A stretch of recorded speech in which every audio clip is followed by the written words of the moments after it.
Missionary, he and his wife, in the country of Congo. There's two Congos. Maybe you'll mention that. At least tonight you'll probably mention it. Mentioned it last night. And we want to enjoy last night and this morning's message, and you'll enjoy it as you hear it. Really a lot going on, and really certainly a privilege to be a part of it. If you don't know who he is, he's the one with the bright shirt and the name tag, so you can tell. Thank you, Pastor. And I invite you all to come back tonight. I'm sure you'll find it interesting and even entertaining as we talk a little bit more about the culture of Congo and some parts of Africa. I appreciated the choir number, "To love the Lord our God is the heartbeat of our mission." And our mission is to take that God who lives in us across the street and around the world. For that reason, my life and your life, our lives, are too small for us to squander on ourselves. And at the end of life have nothing but a pile of junk from Walmart to account for. I don't want to live like that. We need to let our light shine. Shine for everyone to see. Shine for them to see Jesus in us. In Matthew 5:14 and 15, Jesus said to his disciples, "You are the light of the world. A city that is set on a hill cannot be hidden, nor do they give light to a lamp and put it under a basket, but on a lampstand, and it gives light to all in the house." If you are as old as I am, you'll remember Pat Boone's daughter Debbie, who recorded a song that became popular after her conversion to Christianity called "You Are As Old As I Am." Even older, probably. I believe she recorded it to describe Jesus, who did indeed light up her life. As John 1:4 says, "In him was life, and that life was the light of men." Paul said, "For me to live is Christ, and the life that I now live in the flesh, I live by faith in the Son of God." I hope that's true for all of us. Again, he said in 2 Corinthians 5:17, "If anyone be in Christ, he's a new creation. Old things have passed away, and behold, all things have become new." And I hope that's true for all of us as well. So if, like Paul, Christ be truly alive and shining in us, then you and I are walking witnesses, and those around us will see the light and take notice.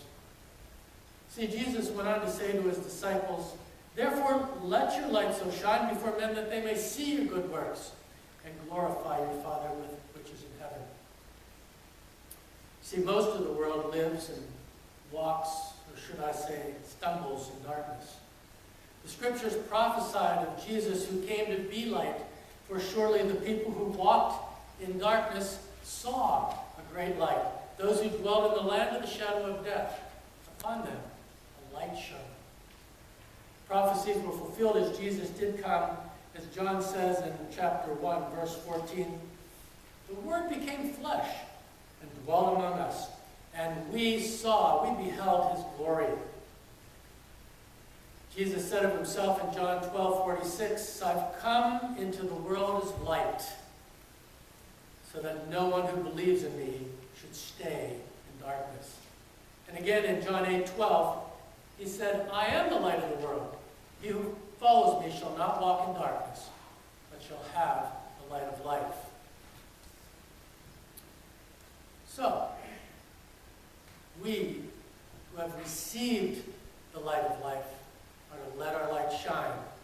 As Philippians 2:15 says, "Shine as lights in the midst of a crooked and perverse generation." All these passages are talking about incarnate lights. You see, people have opened their ears to politicians whose empty promises have made cynics of sincere followers. People have opened their hearts to cultic leaders who have all but robbed them of life and limb. People have opened their minds to, well, every philosophy and pharmaceutical only to find a curse, not a cure. Hoping to find peace, but only becoming poor. People are desperately, yet cautiously looking for, hoping to catch a glimpse of a life that works, opening their eyes in hopes of seeing some light amidst the darkness of their experience that they were told was called life, but wasn't, isn't. Are you that light? Am I? Are we here in the Alliance light? Are our lives, our marriages, our families, our workplaces, our churches shining for them to see the way, the truth, and the life? Our daughter Chandra recently graduated from Dakar Academy in Senegal, and we enjoyed the festivities there for over a week as we stayed at a mission guest house on the coast, situated right below a lighthouse. It was amazing to see how that light pierced the darkness and could have guided a ship at sea in potential peril to the safety of the shore. The question I want to pose us today is, do we draw people to the light, like ships on the dark, stormy seas are drawn to the lighthouse? If not, how great is their darkness, their peril? You see, darkness is the absence of light. As cold as the absence of heat, and death, the absence of light. If we don't let Jesus shine through us, if we be not light, who will be? And how will they see to be saved? How will they see to be saved from the consequences of darkness and its prince bent on wrecking their lives so very near the shores of salvation? I place this question before us today, first before me, then to you. So, how are we being light? How are we being light in Congo? Well, first of all, and most importantly, by living there. By living the biblical model. You see, Jesus came to us. People have been trying to build towers of Babel in the sky, and that's what religion is, but Jesus came to us. We need to go to them. In fact, Jesus said, as the Father has sent me, so send I you. Are we willing to do that? It's the going part of pray, give, and go. Being living witnesses. Ones they can truly witness with their eyes and see to believe. We live and let our light shine among them as Jesus did when he lived among us. When he pitched his tent among us. When we saw his glory. And we pray that the Christ in us, the hope of glory, is shining through. And that we are glorifying God among them so that the chains of darkness that have bound them can be broken. The children call my wife Teresa Madame Bible in French or Mrs. Bible in English. And well, they call me anything from white man to Mr. Christ.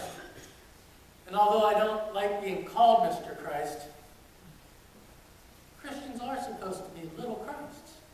That's what the word means. In fact, just recently, as my colleague Celestin and I were coming back from a 3-day tour in 3 different towns far from our home, we stopped at a village never before visited, and a child came by and looked in the car, and after seeing the Alliance logo on the door, but not my wife in the car, he had this comment to make. Too bad, Mrs. Bible's not there. That struck me, and that's how far and effectively the reputation of her light has shown. We live there, shining in the darkness, pushing back the darkness, hopefully replacing the darkness by being light, letting our lights shine among them.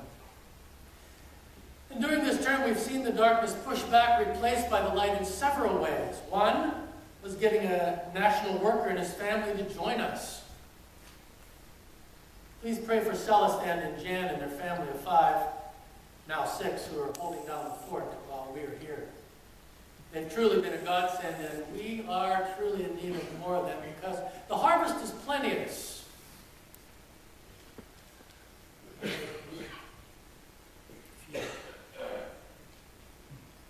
Another one was God giving us a mayor who is a Christian and helping to unite the churches into a ministerial that held a pastor session and a 3-month weekly theological education by extension class.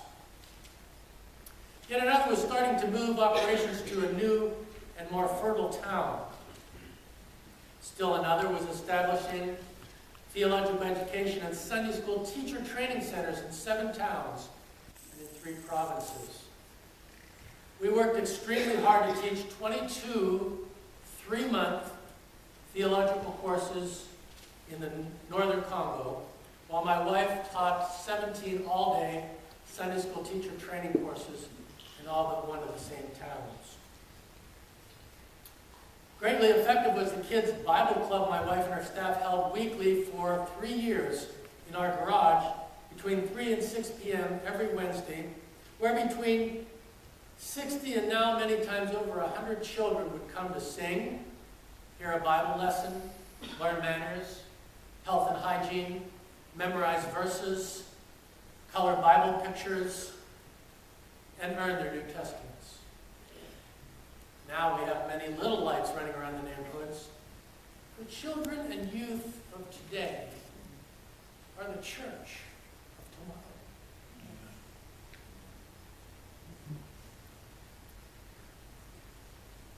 Now we're in the process of building a church ministry center that will minister to and resource the area at large. This center will be used as a model church, a Christian school, an adult Christian education center with library and reading room, and hopefully much more. We're asking folks in the North American Alliance churches to help us complete this. But light also gives warmth. Not that it's not warm in Africa. The fact is, the word Africa means sunny in Latin. And in Greek it means without cold. But spiritual warmth is lacking there, so we're being light by loving there. Besides the ministry to children and church leaders, let me tell you one story how we're reaching out in gestures of love to all types of people. The word don is a French command meaning give. During one of my first trips to Oyo, a town near us in northern Congo, I encountered a young lady whom I first came to call Dun. Why? Well, Dun is mentally or emotionally challenged for one reason or another, and she wanders around near the marketplace, approaching people, slowly saying, Dun, or give. Usually wanting money or food. Her real name is Naiva. I don't know what happened to Naiva. But more recently, while again in Oyo, waiting at my truck for some callings, I saw her approaching to say her favorite word. And I beat her to the punch and asked her to dun or to give me something. Caught her off guard for a minute. She had a small bag of bread in one hand and apparently some coins she had collected in the other. She very slowly looked at me and then looked at her bag of bread and took a moment to deliberate. Slowly raising her hand, she offered me her bag. I took it, thanked her, and began to break off chunks of bread and eat them, all the while giving her the high sign, showing her that she had done a good thing and that I was satisfied. But as these moments turned to minutes and as many people began to notice this unusual encounter, I felt a bit like Jesus may have, whom, I'm sure, had encountered many outcasts. And who took the time to value their lives in this world. Now that the tables were turned a bit, I chanced asking Naiva where she lived in Lingala, a new language we're learning, and she very slowly pointed in a direction and spoke slowly again, this time with a bit of slobber. the name of her home area. I then asked her name, and she told me, but I couldn't quite understand it, and believe it or not, she noticed that, so she looked to the ground, and finding an old piece of welding rod, she bent down and very slowly wrote in the sand, N-A-I-V-A. I immediately took my turn to say my name and write mine beside hers. Several other words were slowly spoken and friendly gestures made. And then, to my surprise, she gave me a coin. It wasn't worth much, maybe about a dime or a half a loaf of bread. And we shook hands, and she began walking across the street. As she neared the other side, she turned around and waved, and I waved back. I had to put my sunglasses on rather quickly to hide my tears, and I wish I had them today, and to pray that Jesus would use her to build a church in Oyo. For such are those who tend to be first to enter the kingdom, those who really see the need. Jesus said it's better to give than to receive, but he also said ask, and you will receive. Seeing that both Naima and I received more than we gave that day because we were doing what Jesus would have us to do. Love one another. And you and I have lots of opportunities every day to love people, just by friendly gestures. Let's not pass them by. Since that time, I've exchanged gifts, handshakes, and hugs with Naima several times. And each time her smile seems to get bigger. And she seems more open. In fact, the last time she said, "Praise the Lord" in French. Relationships like this take time, which we don't seem to have a lot of today. We tend to fill up with junk. And living among a relationship-oriented people, unlike our task-oriented culture in North America, makes infrequent encounters like these all the more important for the kingdom. So, pray with me that we'll be able to glorify God and love our neighbors here in our new missionary, especially those who seem to most people to be the least of Jesus' brothers and sisters. Those like Naima.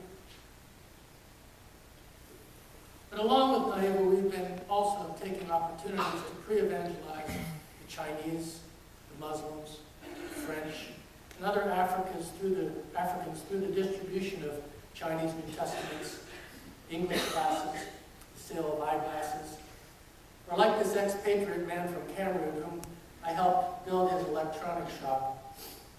And now I've won the right to witness to him, disciple him. I give him Christian books, and now he's going to a church. I wonder, how many of us even know our neighbor? We're supposed to love our neighbors as ourselves, but do we even know them? How will we be light in Congo? Thirdly, by learning there. Learning that we must live among them, fulfilling the Great Commission to go. Learning we must love them, fulfilling the Great Commandment to love your neighbor. But also learning or realizing that the darkness is so great there that we can't do it alone. You may not be there with us, but you can help us provide greater light and greater warmth through your prayers and support. And that's why we live the call together.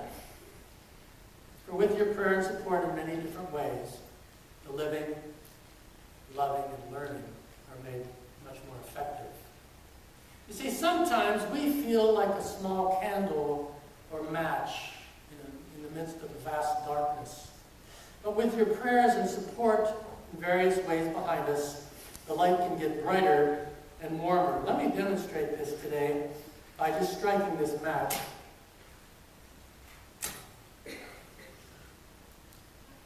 This is sometimes how we feel, just like this little match among the darkness. But with your prayer and support behind us, the match gets brighter and warmer.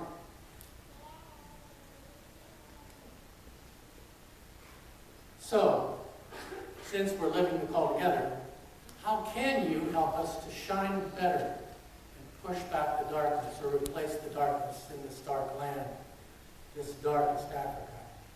Well, the first thing you can do is to pray. Pray regularly, specifically, fervently. I appreciated the prayer meeting in the pastor's office. I don't get to pray a lot with other men especially, but I'm sure that this would be a good thing to start if you don't already do it. Have a men's prayer meeting instead of just a women's prayer meeting. But to pray, that's why we have missionary reports and missionary conferences, to increase your awareness of the prayer needs, among other things. And you know, I have to say that many times we missionaries are at fault because we don't communicate enough from our end to you to keep you informed of what's really happening.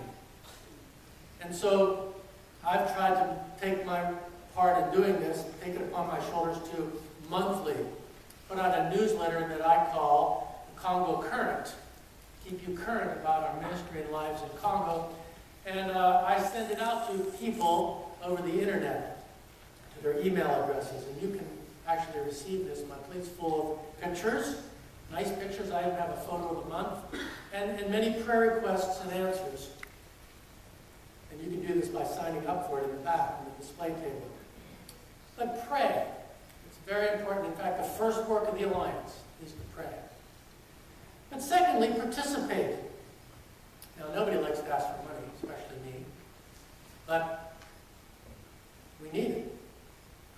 Your support financially keeps us there and lets us do the work needed in many ways.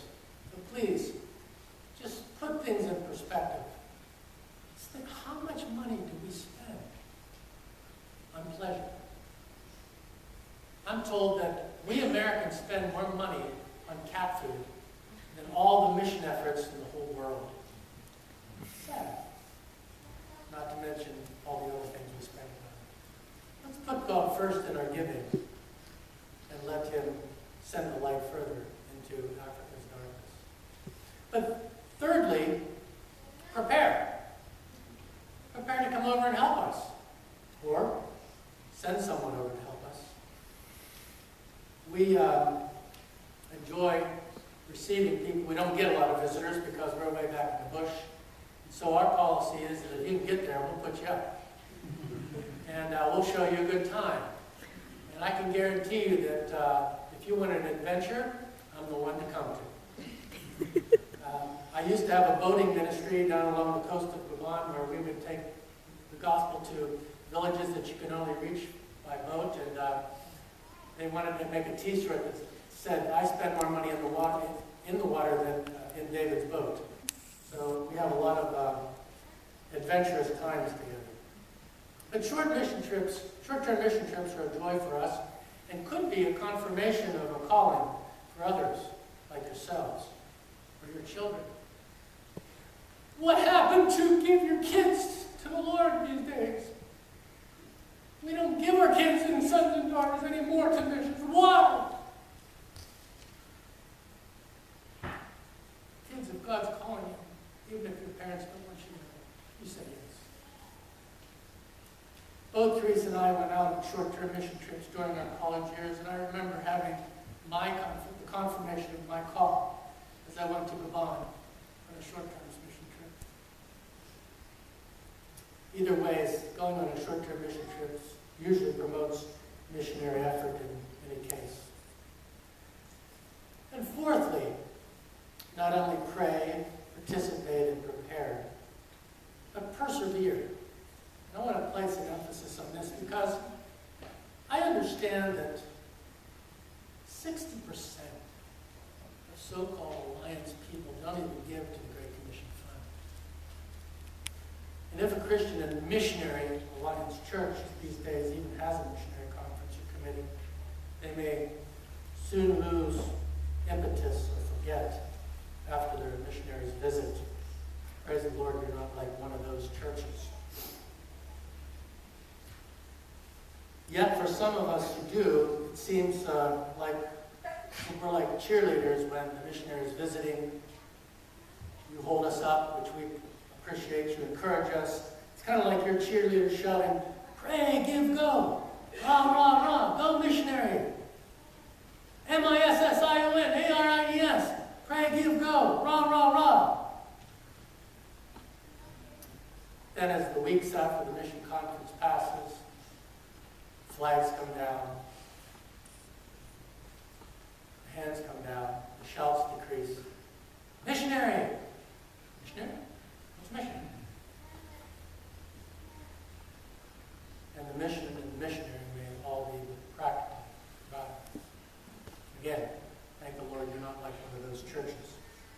But we all need to persevere, whether it's in our own Christian life or whether it's for God's great commission, the command He gave to all of us to go across the street or across the world, across the sea. We need to persevere in what He told us to do. Because He's going to come back someday, and He's going to ask you one question that corresponds to the last thing He told us to do. And that was just to go and make disciples. And we're all going to have to answer that. And He's going to ask us two questions. Are you a disciple? And if you are, who are your disciples? We need to be like Aaron and Hur, who held up Moses' hands during the battle with the Amalekites until the battle was won, until the Amalekites were eventually eliminated. That's the degree we need to commit to mission. If possible, Congo, particularly. After all, we are the Christian and Missionary Alliance, aren't we? You see, we have a foothold in northern Congo. This is the first time missionaries have been able to go there. Because of the wars, the rebel activity in the outlying areas were so great we wouldn't allow missionaries to go in there, but now it's quelled, and we're allowed to go there. And we have a whole vast missionary in northern Congo open to us. By living there, we're the first ones fulfilling the Great Commission to that area and by loving there, we're fulfilling the Great Commandment to love those people that have been neglected for centuries. So, let's not falter now. Learn to live this call together. Let's keep the hands up high until the work is done, till the light of Christ shines like the noonday sun. You probably know the Christian adage, believing is seeing, and that's faith. And we live by faith, from faith to faith, until our faith becomes sight. But let me tell you, for the non-believer, it's still seeing is believing. And they won't believe. They stay in darkness until they see the light, until they see a light bearer, until they see a life among them that shines. And then they believe.